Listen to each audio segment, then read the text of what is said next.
After the war, in 1919, Chaim Weizmann, the head of the Zionist delegation, submitted a memorandum proposing something scandalous: the borders of a Jewish state that did not yet exist.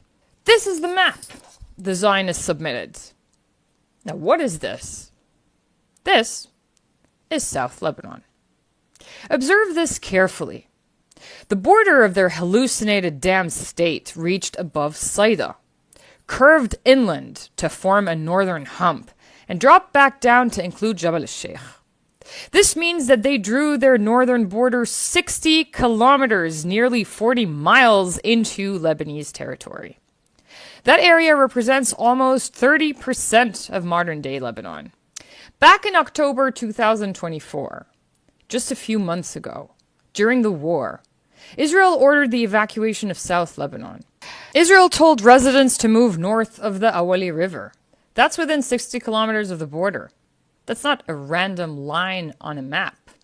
That is the exact northern border the Zionists drew in 1919 for their so-called Jewish state that swallowed over 30% of Lebanon. Fantasies of theft this pathological don't fade away with time. What began as theft written on paper is now policy by fire and force. They're no longer submitting maps to the Western powers. They're drawing them in blood. And in the West, every last one of them is letting them. So tell me, do you finally grasp the sheer obscenity of those who preach sovereignty in Lebanon without once uttering the word Israel?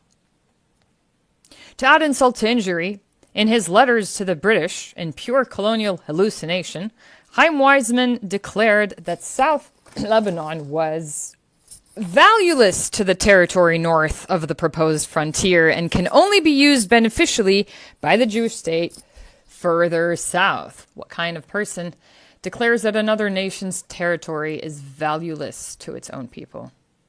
If you said a genocidal psychopath, you'd be correct.